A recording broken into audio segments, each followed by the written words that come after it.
Good morning students. आज जो हम टॉपिक पढ़ेंगे वो पढ़ेंगे reaction of metallic oxide with water. जो हमने प्रीवियस पढ़ा था उसमें हमने पढ़ा था what are acids, what are bases and what are salts. फिर हमने उसके बारे में उसके बाद हमने पढ़ा था कि हमारे इंडिकेटर्स क्या होते हैं जो इंडिकेट करते हैं कि कौन एसिड और कौन बेस है विद कलर चेंजेस। फिर हमने इंडिकेटर्स की टाइप पढ़ी, natural, artificial and olfactory indicator. उसके बाद हमने पढ़ा action of acid and basis in the laboratory when acids they are treated with metals, then what they form, which gas is produced, when bases are treated with metal, then what they form and which gas is produced। और आपको पता है कि जब acid और base को जब हमने एसिड को रिएक्ट करवाया मेटल के साथ तो भी हमारी हाइड्रोजन गैस प्रोड्यूस हुई, और जब हमने बेस को रिएक्ट करवाया मेटल के साथ तब भी हमारी कौन सी गैस प्रोड्यूस हुई, हाइड्रोजन गैस। उसके बाद हमने पढ़ा reaction of metal carbonates and metal hydrogen carbonate with acids and bases. जब हमने उसको ट्रीट करवाया तो हमारी एक गैस रिलीज होती है, that is carbon dioxide gas. और जो कार्बन डाइऑक्साइड गैस किसी भी मेटल कार्बोनेट को या किसी भी मेटल हाइड्रोजन कार्बोनेट को जब हम ट्रीट करते हैं किसी एसिड से तो कार्बन डाइऑक्साइड गैस प्रोड्यूस होती है। और वो जो कार्बन डाइऑक्साइड गैस है that is your which gas, so brisk effluence. और इसके लिए हम एक टेस्ट लेते हैं that is your which test, lime water test. और लाइम वाटर टेस्ट में क्या होता था कि लाइम वाटर टर्न्स मिल्की। क्यों बनता था? क्योंकि उस टाइम क्या फॉर्मेशन होती थी, कैल्शियम कार्बोनेट की, जो व्हाइट इन कलर था। अब उसके बाद हमने पढ़ा कि how do acid and basis react with each other, और इस रिएक्शन को हमने बोला था न्यूट्रलाइजेशन रिएक्शन, क्योंकि जब एक एसिड और एक बेस आपस में रिएक्ट करते हैं तो वो बनाते हैं सॉल्ट एंड वाटर, और इस चीज को हमने बोला न्यूट्रलाइजेशन रिएक्शन। आज का जो हमारा टॉपिक है वो है reaction of metallic oxide with water. अब मेरा सीधी सी बात है कि जनरली जो आपके मेटालिक ऑक्साइड्स हैं they are basic in nature. Generally your metallic oxide they are basic in nature. अगर मैं बोलूं कि आपका कैल्शियम ऑक्साइड मैंने ले लिया और इसको मैंने ट्रीट कर लिया वाटर के साथ तो आपका क्या बनेगा? अगर मैंने कैल्शियम ऑक्साइड को ट्रीट किया वाटर के साथ तो बनेगा कैल्शियम हाइड्रो ऑक्साइड। क्या बनेगा? Calcium hydroxides. अगर कैल्शियम ऑक्साइड को वाटर के साथ ट्रीट किया, मेटालिक ऑक्साइड विद एसिड्स, तो generally this one will form this one. But in this chapter we are stating that what is they form, what they form that is react. अगर हम इसी को अगर हम कैल्शियम हाइड्रोक्साइड के अगर हम क्या करें, रिएक्शन ऑफ मेटालिक ऑक्साइड करें विद एसिड्स, अगर हम reaction of metallic oxides with acid, अगर हमने वाटर के साथ ट्रीट किया तब भी हमारा हाइड्रोक्साइड बना जो बेस है, पर अगर हम इसको एसिड के साथ ट्रीट करें तो हमारा क्या बनेगा? तो हमारा क्या बनेगा आप बताइए? बनेगा, अगर मैंने कैल्शियम ऑक्साइड लिया, अब ये बेस एक्ट कर रहा है और इसको मैंने ट्रीट किया HCl के साथ, तो जब मैंने इसको ट्रीट किया तो ये बना calcium chloride, calcium chloride plus water. अब आपको पता है कि सॉल्ट कैसे बनते हैं? क्यों? क्योंकि इसके टाइप में हम एक वैलेंसी बोलते हैं कि कैल्शियम की वैलेंसी कितनी है, 2 पॉजिटिव, क्लोरीन की वैलेंसी -1। जब हम इसको ऐसे करते हैं तो इसका जो 2 है वो नीचे कैल्शियम क्लोराइड के पास जाएगा और उसका 1 उसके पास, तो इस तरह से बनेगा कैल्शियम क्लोराइड प्लस वाटर। ठीक है, तो इसको बोलते हैं ट्रांसपोजिंग वैलेंसी। अगर आपको ये चीज पता है ना, चार्जेस नहीं लेते हैं, और अगर आपको ये चीज पता है कि इसका 2 इसके पैरों में जाएगा और इसका क्लोरीन का 1 इसके पैरों में जाएगा, मतलब अगर हम इसको लिखेंगे तो Ca का 1 और Cl2, तो हम इसको CaCl2 भी ले सकते हैं, क्योंकि ये क्या हो रही है, ट्रांसपोजिंग हो रही है इनकी वैलेंसीज की। अगर हमें ये चीज वैलेंसीज नहीं पता होंगी तो हम कोई भी फॉर्मूला नहीं लिख सकते हैं। तो ये क्या है हमारा, ये जो है हमारा, इसको हम बोलते हैं कि कैल्शियम ऑक्साइड। और कैल्शियम ऑक्साइड आपको पता है HCl क्या है आपका, हाइड्रोक्लोरिक एसिड। एसिड HCl क्या है आपका, हाइड्रोक्लोरिक एसिड। और जब ये ट्रीट किया तो ये बना कैल्शियम क्लोराइड, ये जो बना आपका ये बना कैल्शियम क्लोराइड और साथ में आपका बना वाटर। क्या बना? साथ में वाटर। तो आपको देखो कि आपने जब किसी भी मेटालिक ऑक्साइड को आपने HCl के साथ ट्रीट किया, एसिड के साथ ट्रीट किया, तो बना सॉल्ट, कैल्शियम क्लोराइड सॉल्ट है, और बना वाटर। मतलब ये भी एक आपका कौन सा रिएक्शन है, न्यूट्रलाइजेशन रिएक्शन का, क्योंकि HCl के प्रेजेंस में CO ने क्या किया, आपका बेस। HCl के प्रेजेंस में CaO ने आपका क्या किया, बेस। अब ये तो आगे reaction of metallic oxide with acids, आप लोग चाहें तो अपनी नोटबुक्स में नोट भी कर सकते हैं। Now next is reaction of non metallic oxide with base. Next is reaction of non metallic oxide with base. Second जो टॉपिक है that is reaction of non metallic oxide with base. तो इसकी हम बात करें, अब ये तो था किसके साथ, मेटालिक। अब मैंने आपको एक बात बताई कि अगर मेटालिक ऑक्साइड बेस कर रहा है तो नॉन मेटालिक ऑक्साइड क्या करेगा, बताइए, नॉन मेटालिक ऑक्साइड क्या करेगा, एसिड करेगा, है ना। अगर हमारा मेटालिक ऑक्साइड जो है वो बेस एक्ट कर रहा है तो नॉन मेटालिक ऑक्साइड क्या एक्ट करेगा, आपका एसिड एक्ट करेगा। तो this one is with base. अगर मैंने नॉन मेटालिक ऑक्साइड कोई भी ले लिया, सपोज करिए मैंने नॉन मेटालिक ऑक्साइड में ले लिया आपका कार्बन डाइऑक्साइड। कार्बन डाइऑक्साइड मेरे आपके कार्बन डाइऑक्साइड, सल्फर डाइऑक्साइड, कुछ भी ले लीजिए, ये आपके नॉन मेटालिक ऑक्साइड है। व्हेन इट रिएक्ट विद, जब कार्बन डाइऑक्साइड को मैंने रिएक्ट किया NaOH से, जब कार्बन डाइऑक्साइड को मैंने किससे रिएक्ट किया, NaOH से, तो मेरा क्या बना, Na2CO3। क्या बना मेरा, कार्बन डाइऑक्साइड को जब मैंने NaOH से ट्रीट किया तो मेरा बना Na2CO3 plus water, Na2CO3 plus water. और आप लोगों को पता है कि ये जो है ये क्या है आपका नॉन मेटालिक ऑक्साइड, ये भी आपका न्यूट्रलाइजेशन रिएक्शन, ये भी आपका न्यूट्रलाइजेशन रिएक्शन है, क्योंकि ये क्या है, सॉल्ट, और ये क्या है, वाटर। तो अगर मैं इसको बोलूं तो नॉन मेटालिक ऑक्साइड, तो आपका ये क्या बना, ये बनी आपकी कार्बन डाइऑक्साइड, ये बना सोडियम हाइड्रोक्साइड, और इसका नाम क्या है, सोडियम कार्बोनेट। सोडियम कार्बोनेट, इसका नाम क्या है, sodium carbonate. Now next is what happened. अब ये तो आ गया एक चीज की नॉन मेटालिक ऑक्साइड, और भी बड़े सारे नॉन मेटालिक ऑक्साइड हैं। अगर मैं non metallic oxide carbon dioxide को कैल्शियम हाइड्रोक्साइड के साथ ट्रीट करूं, अगर मैंने क्या किया, कार्बन डाइऑक्साइड को कैल्शियम हाइड्रोक्साइड के साथ ट्रीट किया, तो मेरा क्या बना, मैंने उठाया और कार्बन डाइऑक्साइड को लिया और कैल्शियम हाइड्रोक्साइड के साथ ट्रीट किया। तो here we are thinking about what we discussed, that carbon dioxide they are treated with calcium hydroxide.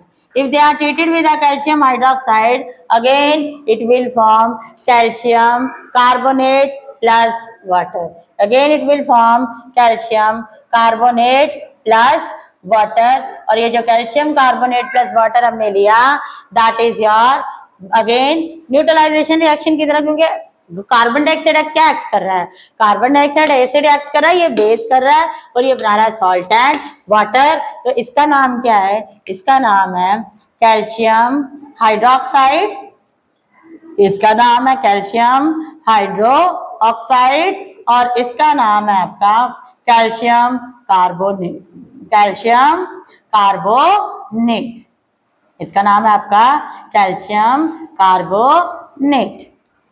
ये तो आ गया आपका एक पार्ट कि ऐसा होता है। अब हम नेक्स्ट पार्ट करेंगे कि what to do all acid and bases have in common. अगला क्वेश्चन है कि क्या है एसिड और बेसिस में कॉमन। क्वेश्चन इसका आपका ऐसे बनता है कि what to do all acid and bases have common, कि आप उसको किस बेसिस पे आप बोल सकते हो कि वो एसिड है या वो बेस है, कि वो एसिड है या वो बेस है।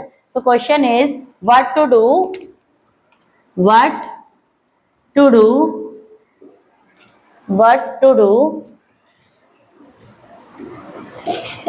all acids and bases are common. What to do all acids and bases, जितने भी आपके एसिड और बेसिस में क्या है, what to do, all acid and bases have in common, क्या उनमें कॉमन है, हैव इन कॉमन, क्या ऐसी बात है उनमें जो कॉमन है कि ये एसिड है और ये बेस है, ये एसिड और ये बेस है। तो अगर मैं बात करूं in case of acids, in case of acids मैं बोलती हूँ कि मेरे पास क्या है, HCl है, H2SO4 है, HNO3 है, कोई भी एसिड ले लीजिए आप, है ना।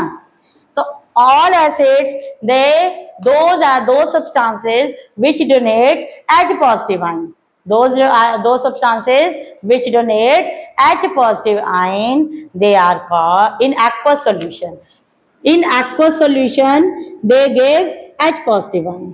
तो हम बोल सकते हैं कि in aqueous solution those substances which give H positive ion, hydrogen ion, which give hydrogen ion, which give hydrogen या hydrogen ion, that is called acid. उन्हें हम क्या बोलेंगे, एसिड्स। क्यों, अगर मैंने बोला कि HCl है, HCl है तो ये क्या देगा, H positive plus Cl negative.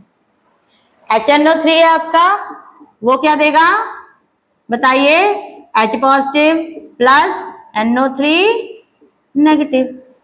तो ये क्या है, ये आपके सॉल्यूशन में, एक्वस सॉल्यूशन में H positive ion proton ion दे रहे हैं। जब ये प्रोटॉन आयन दे रहे हैं तो ये क्या है, आपके एसिड्स हैं। अब मैं बोलूंगी बेसिस क्या है, अब ये तो आ गए एसिड्स, तो बेसिस क्या हुए आपके हैं, दूसरा पर्सन आ गया कि ठीक है ये एसिड्स हैं तो बेसिस क्या हुए। तो बेसिस आपके वो हुए कि बेसिस के पास कौन सा आयन होता है, एक्वस सॉल्यूशन में, in an aqueous solution basis give, in an aqueous solution bases give, generally basis क्या गिव दे करते हैं, hydroxyl ion. Generally basis give OH negative ion. OH negative ion को आप क्या बोलते हो, अगर H पॉजिटिव आयन को बोलते हो हाइड्रोजन आयन, तो इसको बोलते हो हाइड्रोक्सिल आयन। कौन सा ion, hydroxyl ion, that is responsible for basicity. इसका कौन सा आयन बोलेंगे, हाइड्रोक्सिल आयन। अगर मैं इसको बोलूं हाइड्रोक्सिल आयन, अगर मैंने बोला NaOH है तो NaOH क्या बनेगा, Na positive plus OH negative, Na positive plus OH negative. अब ये क्या है, एक्वस सॉल्यूशन में क्या दे रहा है, OH नेगेटिव आयन। जो OH नेगेटिव आयन दे रहा है वो बेसिस है, और जो H पॉजिटिव आयन दे रहा है यानी हाइड्रोजन आयन दे रहा है वो आपका क्या है, जो हाइड्रोजन आयन दे रहा है वो आपका एसिड है, और जो आपका OH नेगेटिव आयन दे रहा है वो आपका बेस है। अब हम आगे बात करते हैं कि what happen to an acid और a base in water solution. Next question आता है हमारा कि what happen, next question is what happen to an acid और base, what happen to an acid और base give, acid and base react with water. क्या होगा जब acid और बेस क्या करेंगे, वाटर के साथ रिएक्ट करेंगे। व्हाट हैपन व्हेन एसिड और base react with water, what happen when acid और base react with water, what happen when acid और base react with, what happen when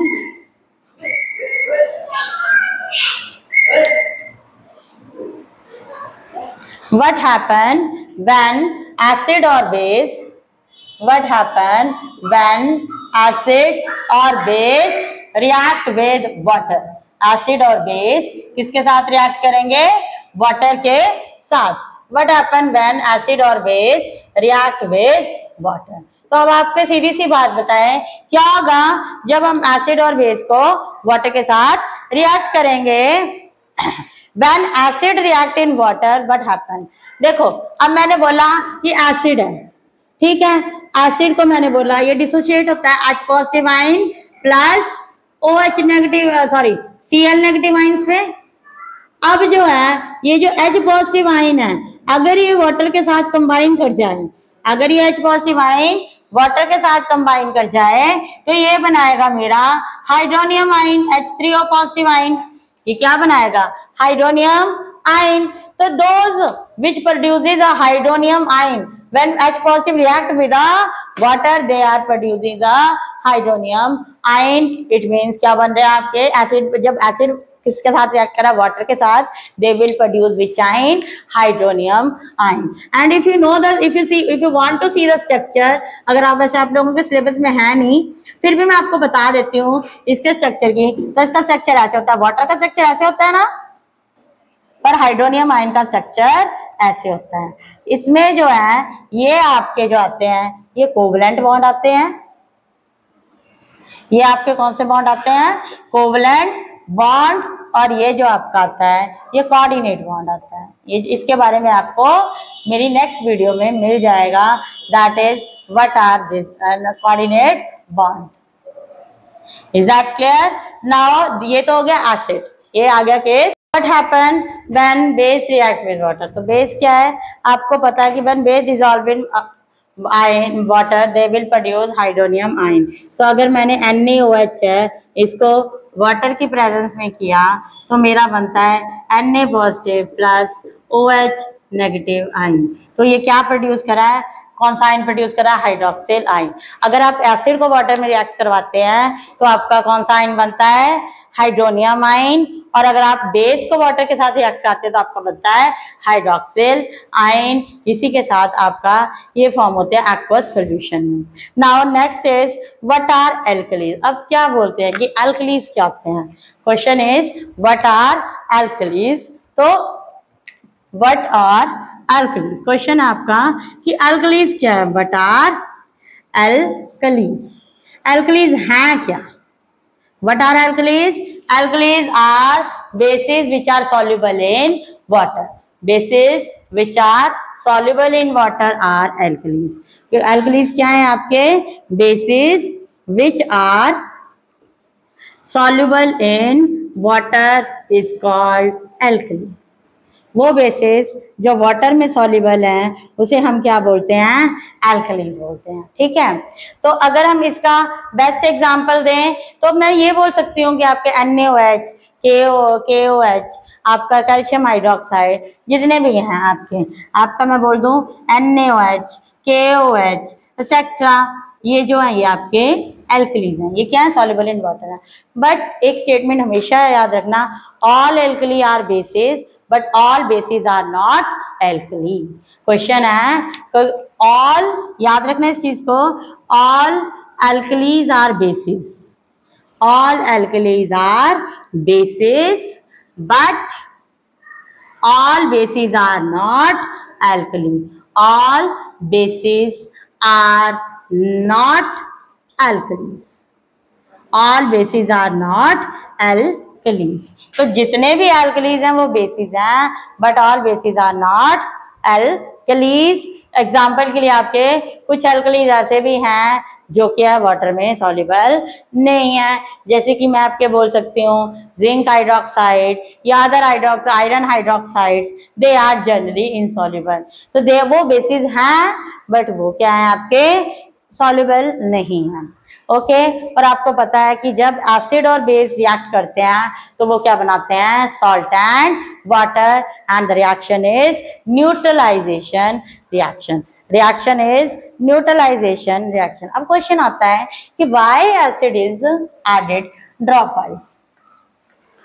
अब क्वेश्चन ये तो हो गया आपका क्वेश्चन की हाँ भाई ये होता है, ठीक है। अब क्वेश्चन एक अराइज हुआ और माइंड में कि why acids are added dropwise, why acids are added drop why acid is added in water drop wise, why acids is added in water drop wise, why acid is added in water is drop wise, in water is drop wise। Drop wise क्यों acid जो है वो add किया जाता है? Why acid is added in water drop wise? क्यों? कि because when we add acid in water, जब भी हम क्या करते हैं, एसिड को पानी में डालते हैं, ठीक है, तो हीट इज प्रोड्यूस्ड, और हीट इतनी ज्यादा प्रोड्यूस होती है कि वो रिएक्शन एक्सोथर्मिक होता है। Reaction is highly exothermic in nature. क्यों? क्योंकि enormous amount of heat is produce. तो जैसे हमने क्या किया, एसिड लिया HCl को मैंने क्या किया, वाटर में डाल दिया, तो आपको पता है कि मेरा क्या बनेगा, हाइड्रोनियम आयन। मेरा क्या बनेगा, हाइड्रोनियम आयन। और ये जो हाइड्रोनियम आयन बनेगा ये आपका एसिडिक नेचर शो करेगा। बट इसी के साथ बहुत ज्यादा अमाउंट में हीट प्रोड्यूस होती है, बहुत ज्यादा अमाउंट में हीट प्रोड्यूस होती है, और the reaction is highly exothermic. आपको पता है कि what are exothermic reaction, what are exothermic reaction which release heat, a reaction which release heat, that is exothermic reaction। वो रिएक्शन जो हीट को रिलीज करते हैं वो exothermic. The reaction which release heat they are exothermic। So if water is added in water is added to a concentrated, but अच्छा ये तो हो गया एक ड्रॉप वाइज। अगर मैं बोलूं कि मैंने क्या किया, एसिड लिया और उसमें पानी डाला, ये तो हो गया कि एसिड को पानी में ड्रॉप वाइज डालना है। कि हम एसिड को पानी में ड्रॉप वाइज इसलिए डालते हैं क्योंकि जब हम एसिड को पानी में डालते हैं तो हाइड्रोनियम आयन प्रोड्यूस होता है, large amount of heat produce होती है और रिएक्शन हाईली एक्सोथर्मिक है। पर what happen if water is added in acid, what happen, question ऐसे भी आ सकता है कि what happen if water is added in acid, water is added in acid, what happen if water is added in acid। अब मैंने आपको पहले ही बताया कि अगर हम एसिड में वाटर डालेंगे ड्रॉप वाइज तो ही हमारा रिएक्शन हाईली एक्सोथर्मिक है।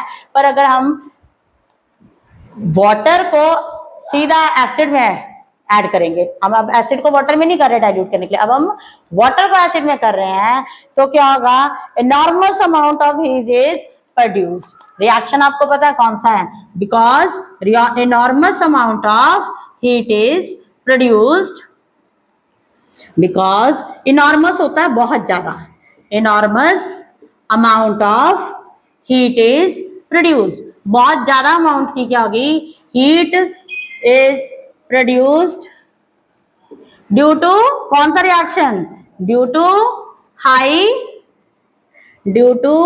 हाई कौन सा रिएक्शन, highly exothermic reaction, due to highly exothermic reaction, due to highly exothermic reaction, due to highly exothermic reaction. तो बहुत enormous amount of heat produce हो रही है due to highly exothermic reaction, and the mixture is splash out, जिसकी वजह से होगा mixture is, जो आपका एसिड वाटर है वो क्या होगा, मिक्सचर इज स्प्लैश आउट।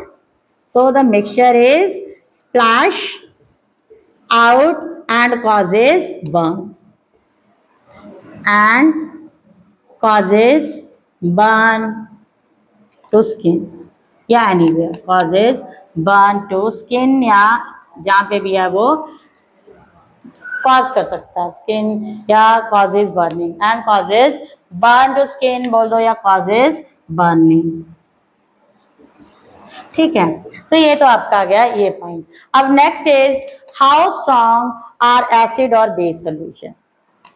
अब हमने नेक्स्ट क्वेश्चन यहाँ तक आपको समझ आ गया कि what happen if water is added in acid, या व्हाट हैपन क्यों, क्योंकि due to highly exothermic reaction. अब हम नेक्स्ट पार्ट करेंगे, that is what is this. Next part की अगर हम बात करेंगे तो नेक्स्ट पार्ट में कि हाउ एसिड और बेस इज स्ट्रॉन्ग, ये किस चीज पर डिपेंड करता है, हाउ एसिड और base is strong is depend on which factor. So how acid and base are strong depend upon which factor, how we measure that acid and base are strong, how we measure that acid or base are strong, acids or base are strong, acid और base क्या है, strong कैसे है, वो किस चीज पे depend करता है, how measure that acid and base are strong. तो इसके लिए हम लोग क्या बोलते हैं, एसिड के जो है आपको पता है generally your acids they give H positive ion and bases your give OH negative ion. Bases क्या देंगे, OH नेगेटिव आइन को। और we are showing that pH एक फैक्टर होता है pH। pH क्या है आपका, पोटेंस। pH का मतलब क्या है, P का मतलब जर्मन वर्ड है पोटेंस। पोटेंस का मतलब होता है पावर। पोटेंस का मतलब है पावर। पोटेंस मतलब जर्मन वर्ड है उसका।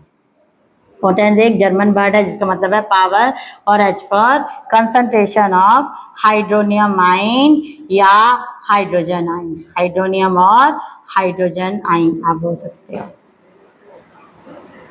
ठीक है। तो जितने ज्यादा किसी सॉल्यूशन में आपके हाइड्रोनियम आइन बनेंगे वो उतना ही ज्यादा कंसंट्रेटेड होगा एसिडिक, और जितने ज्यादा उसमें OH नेगेटिव आइन बनेंगे वो उतना ही ज्यादा बेसिक कंसंट्रेशन होगा। और इसको हम फाइंड आउट करने के एक बनाते हैं pH स्केल।